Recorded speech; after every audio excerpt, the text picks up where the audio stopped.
A paz do Senhor Jesus Cristo para todos os amados irmãos, a você que está me acompanhando aqui nesse maravilhoso estudo do livro de Revelação chamado Apocalipse. Vamos dar continuidade, meus amados e queridos irmãos, a esse estudo maravilhoso. Hoje nós estamos estudando aqui o 5º capítulo de Apocalipse, né? O livro selado com 7 selos. Somente o Cordeiro é digno de abrir o livro. Então nós estamos aqui vendo um dos estudos, porque Apocalipse capítulo 4 fala da igreja sendo arrebatada, né? E Apocalipse capítulo 5 vai falar da igreja sendo glorificada nos céus. Então vamos aqui, amados, a esse estudo.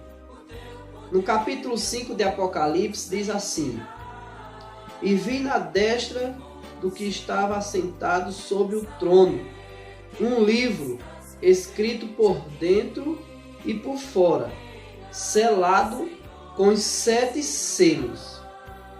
E vi um anjo forte, bramando com grande voz: Quem é digno de abrir o livro e desatar os selos? E ninguém no céu, nem na terra, nem debaixo da terra podia abrir o livro, nem olhar para ele. E eu chorava muito, porque ninguém foi achado digno de abrir o livro, nem de ler, nem de olhar para ele. Então vamos aqui, irmãos, dar uma paradinha um pouquinho, vamos aqui meditar, vamos aqui ter reflexões sobre o que nós estamos lendo, né? Você veja aqui que João, após o arrebatamento, que ele foi arrebatado em espírito, e foi lhe dada a oportunidade de ele ver coisas, né, inefáveis, coisas extraordinárias, maravilhas que Deus estava ali querendo mostrar a João.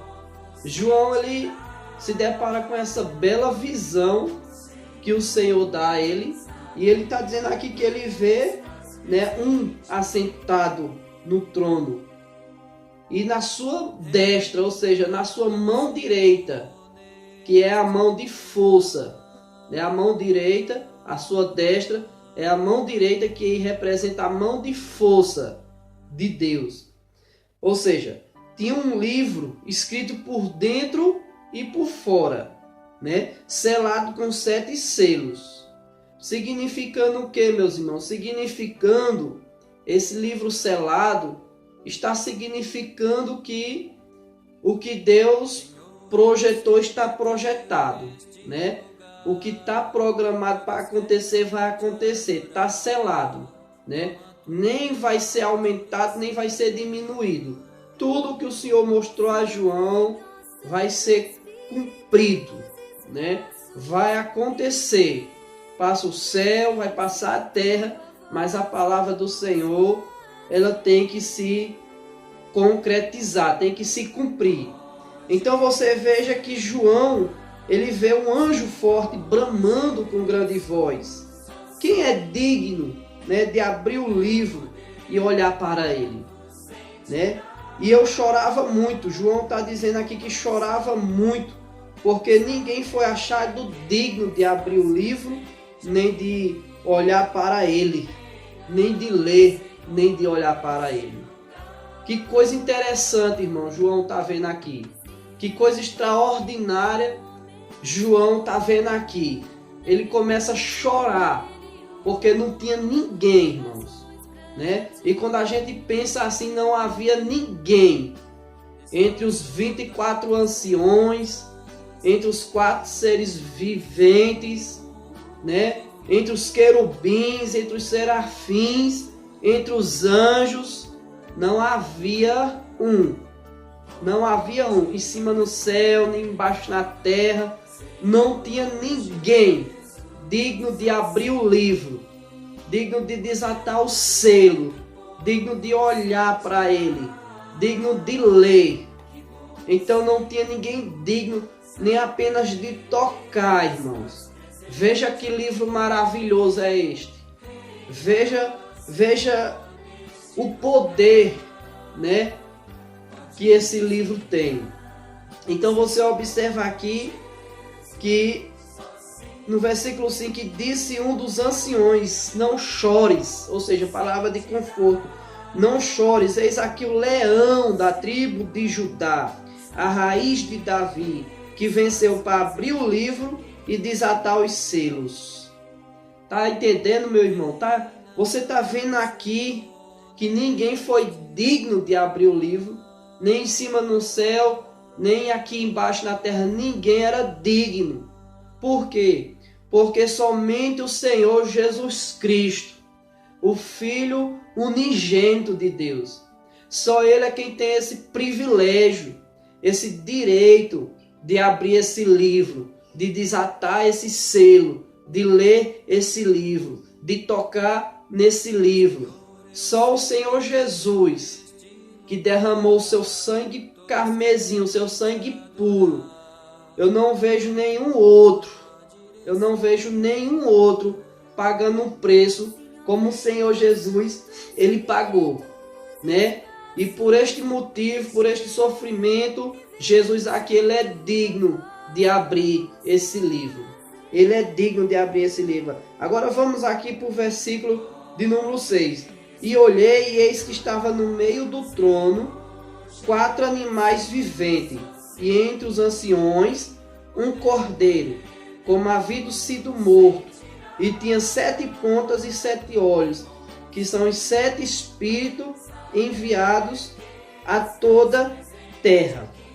Então você veja que somente o Senhor Jesus Cristo, ele é digno de abrir o livro, né? Ele é o leão da tribo de Judá, ele é a raiz de Davi, né? Ele é quem tem o poder e o direito de abrir esse livro.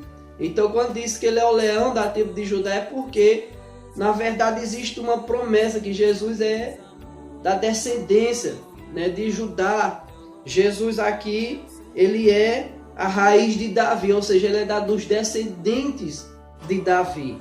Então, você veja que no versículo 6, olhei, eis que estava no meio do trono 4 animais viventes, e entre os anciões, você viu, meu amado, no estudo anterior, que os 4 seres viventes é a representação da natureza de Deus, né? Os 4 seres viventes é a representação da criação de Deus, né? E aqui João, observe que João, no capítulo 5, o anjo disse a ele que o leão da tribo de Judá, e no versículo 6 aqui ele está vendo um cordeiro, né?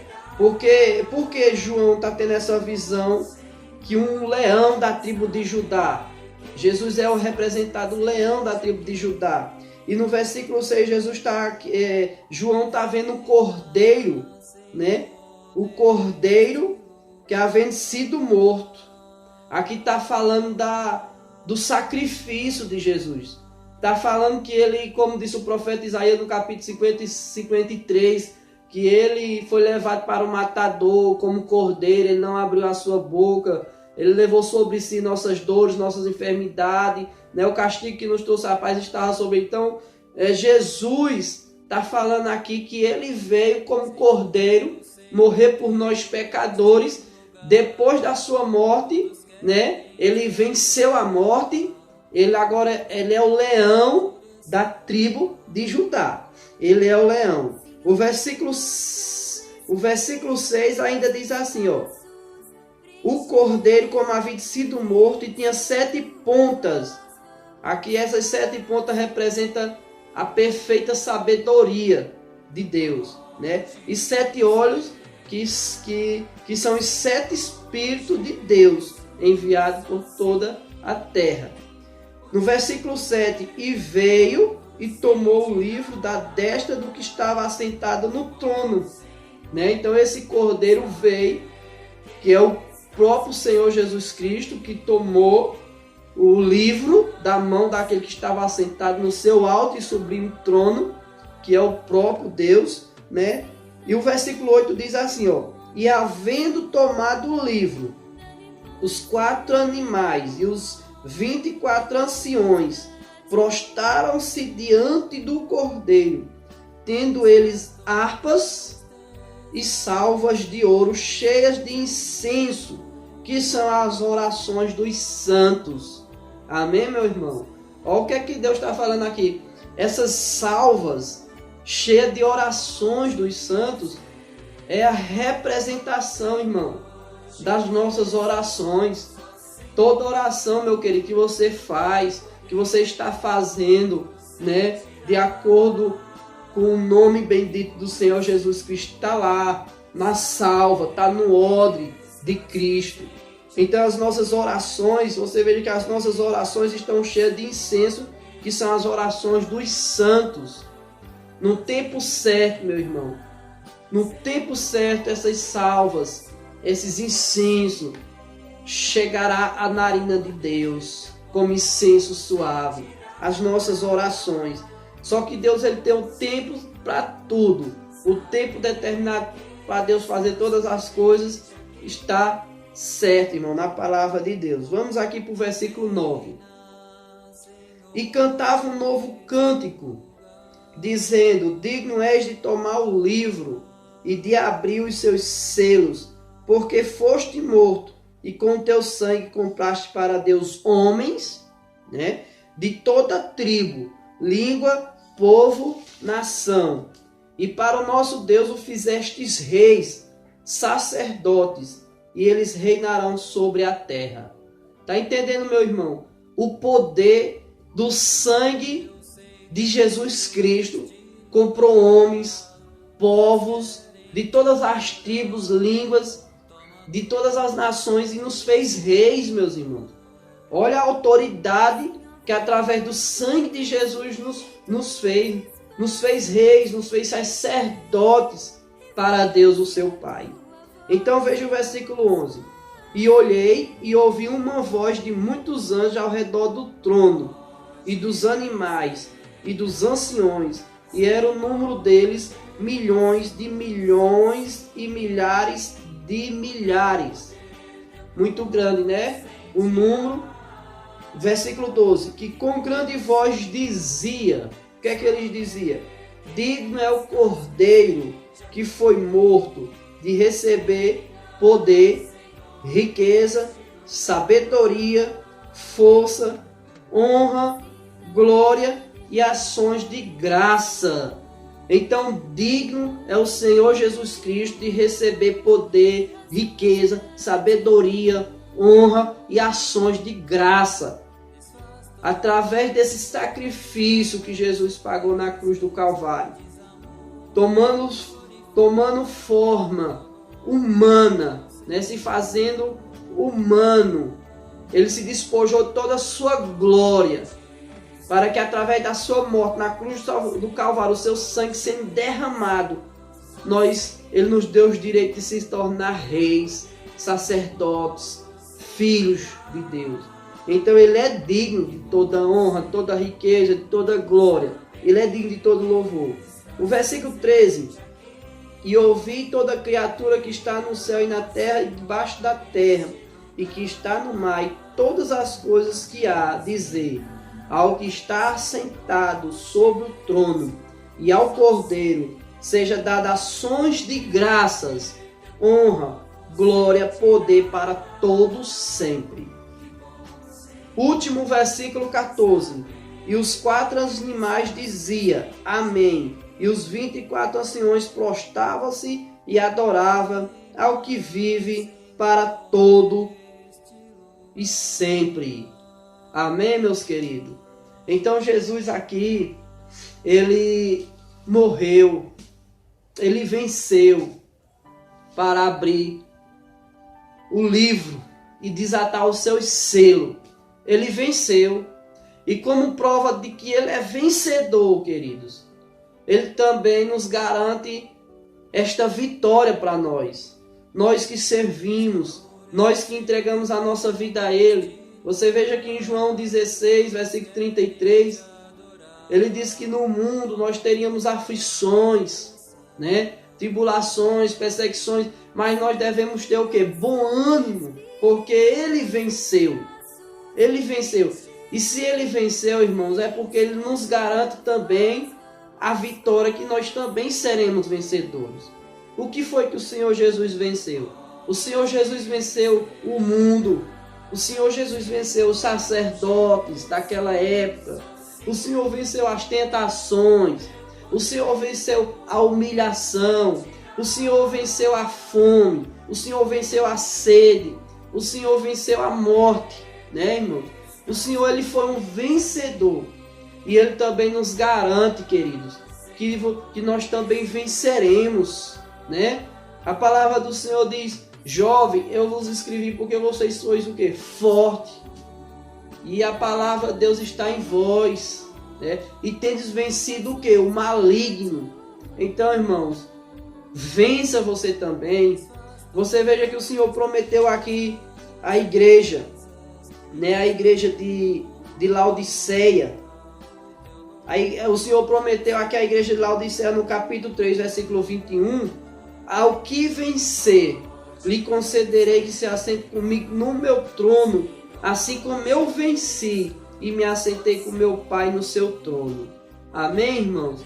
Ele está dizendo aqui que ao que vencer, vale a pena, meu irmão. Vença o mundo, vença as provas, vença as humilhações, vença a tentação, porque Jesus, Ele está prometendo algo aqui extraordinário. Ao que vencer, eu concederei que se assente comigo no meu trono. Que coisa maravilhosa, irmão. Jesus, Ele venceu e assentou-se à destra de Deus Pai. Ele venceu, irmão. Tudo o que estava determinado para o Senhor Jesus, ele foi fiel, Ele foi obediente. É por isso que Paulo vai dizer lá em Filipenses que Cristo foi tão obediente ao ponto que Ele herdou um nome que é acima de todo nome, para que em cima no céu, embaixo na terra, né, se dobre todo joelho e toda língua confesse que o Senhor é o Cristo, que o Senhor é o Cristo, é o Senhor. Então Ele venceu, irmãos. Vença você também. Você que está aqui estudando esse livro de Apocalipse, eu sei que é um livro complicado, é um livro enigmático, é um livro que tem muitas em linguagem figurativa, né?